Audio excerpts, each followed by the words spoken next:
En 1924, le poète haïtien Hetzer Villers, figure majeure de la littérature francophone, publie une œuvre qui marquera profondément les esprits, le poème intitulé « Les 10 hommes noirs ». À travers une poésie d'une intensité rare, Villers dresse le portrait de 10 hommes confrontés à leurs luttes intérieures, leurs tragédies personnelles et les ombres d'une société oppressante. Ce poème, à la fois introspectif et universel, transcende les frontières temporelles et géographiques pour explorer les tourments de l'âme humaine face à l'adversité. Dans ce récit, chaque homme devient le symbole d'un combat unique, qu'il soit contre lui-même, contre la nature, ou contre une société qui refuse de lui accorder la liberté et la dignité. Pourtant, ces luttes individuelles résonnent comme les échos d'une époque marquée par les inégalités, les injustices et les désillusions. À travers des scènes chargées d'émotions et de métaphores puissantes, Villers pose une question fondamentale: comment vivre avec un poids qui semble trop lourd à porter ? Ce roman se veut une adaptation et une réinterprétation contemporaine de ce poème fondateur. En plongeant dans l'univers de chacun de ces hommes, il s'agit non seulement de raconter leurs histoires, mais aussi d'explorer les contextes sociaux, historiques et psychologiques qui les ont conduits à leurs choix tragiques. Chaque chapitre dévoile les espoirs brisés, les rêves avortés et la quête désespérée de sens dans un monde en apparence indifférent. À travers cette œuvre, Hetzer Villers n'a pas seulement écrit un poème, il a peint une fresque humaine d'une profondeur inégalée, où chaque mot résonne comme un cri de l'âme, une prière pour la liberté et un appel à la mémoire collective. C'est dans cet esprit que cette adaptation prend forme, pour rendre hommage à l'héritage littéraire et culturel de Villers tout en le transposant dans un format narratif qui permet une immersion encore plus profonde dans les destins de ces 10 hommes. Chaque homme représente une facette différente de la souffrance et de l'injustice sociale, ce qui les a poussés, chacun à sa manière, à se diriger vers une fin tragique. Le premier homme, la curiosité du vide. Il symbolise l'homme perdu, détaché de ses racines et de ses repères, vivant dans une société où les promesses d'un avenir meilleur semblent creuses. La solitude existentielle l'a mené à la fascination pour l'abîme. Avant de tomber, le premier homme murmure avec admiration, regardant le vide devant lui. Si le vide peut avaler mes doutes, alors qu'ils me prennent tout entier. Peut-être qu'au fond, je trouverai ce que la surface m'a refusé. La falaise se fissure sous ses pieds. Il tombe lentement dans les profondeurs, ses bras tendus vers le ciel. Le premier homme, curieux du vide, s'approcha trop près, et le vide l'emporta. Le deuxième homme, attiré par le feu. Il représente l'homme consumé par ses rêves brisés. Les injustices sociales lui ont volé ses aspirations, et il préfère être détruit par une force puissante et lumineuse que de continuer à souffrir dans l'ombre. Avant que les flammes ne l'engloutissent, le deuxième homme regarde le feu avec fascination. Mieux vaut brûler dans une flamme vive que s'éteindre lentement dans l'obscurité.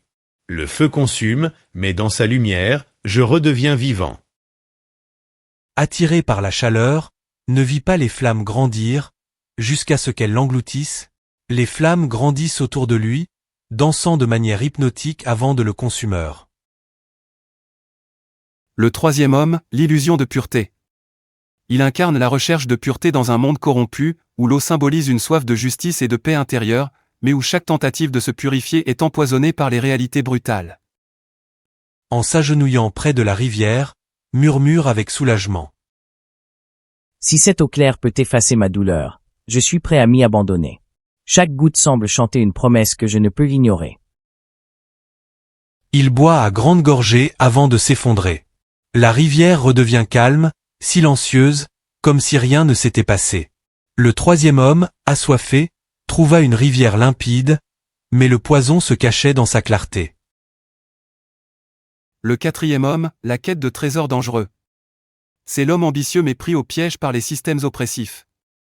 Il cherche des trésors symboliques ou matériels dans un monde qui ne laisse aucune chance aux plus démunis. Son courage devient sa perte. Traversant le pont suspendu, le quatrième homme murmure avec une pointe de défi. Le risque est la seule chose qui donne un sens à ma vie. Sans lui, je ne suis rien. Et si cette quête est ma dernière, alors qu'elle soit digne de mon courage. Les cordes se rompent brusquement.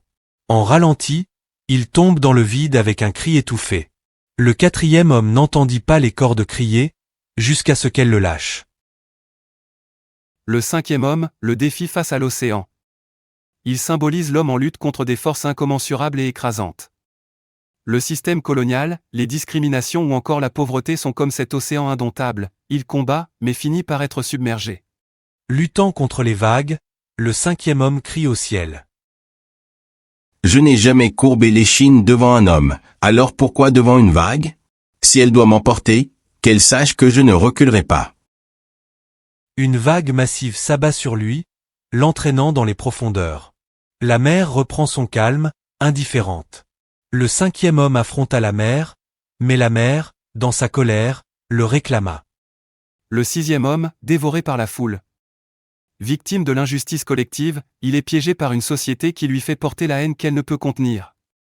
Il est l'agneau sacrificiel dans un monde où la violence devient le langage dominant. Acculé par la foule, le sixième homme hurle.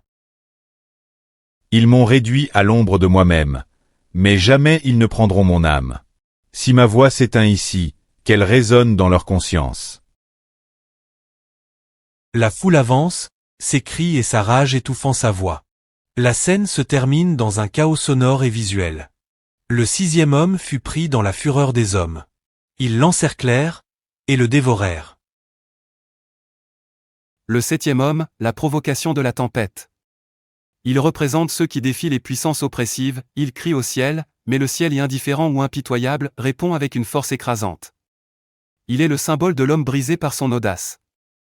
Debout sous la tempête, les bras levés vers le ciel, le septième homme crie. Que le ciel me frappe. Je ne crains pas sa colère. La foudre ne fait qu'illuminer ce que l'ombre a déjà détruit. Un éclair frappe directement sur lui, illuminant tout autour. La lumière disparaît, laissant un silence pesant. Le septième homme défia la tempête, et la tempête répondit. Le huitième homme, l'enfermement dans l'obscurité. Enfermé dans une prison invisible, sa tragédie est celle de l'isolement total. Il est l'illustration de l'homme noir abandonné, enfermé dans un système qui le prive de lumière et d'espoir. Même si la lumière s'éteint, je l'aurai vu une dernière fois. Et dans ce dernier éclat, je trouverai la force d'accepter l'obscurité. Coincé dans une caverne, le huitième homme murmure en regardant la lumière disparaître. Les rochers tombent, bloquant complètement l'entrée. L'écran devient noir, symbolisant son emprisonnement. Le huitième homme entra dans l'ombre, et l'ombre le referma sur elle-même.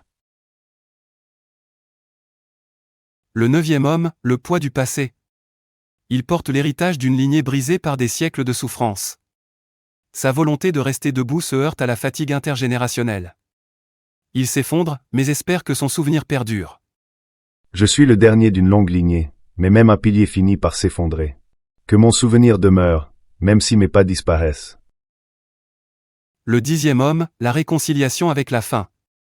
Il symbolise une certaine acceptation mélancolique de l'inévitable. Il est l'homme qui marche jusqu'à ce que ses traces disparaissent, trouvant une forme de paix dans l'idée que ses rêves survivront à son absence.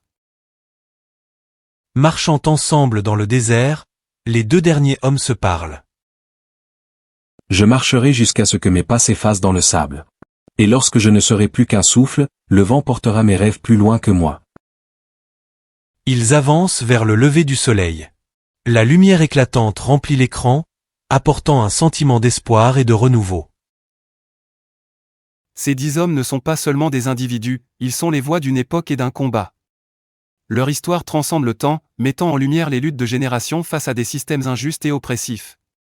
Leurs décisions tragiques sont autant de témoignages d'une époque où l'espoir était un luxe rare, mais où chaque acte portait un message de dignité face à l'adversité.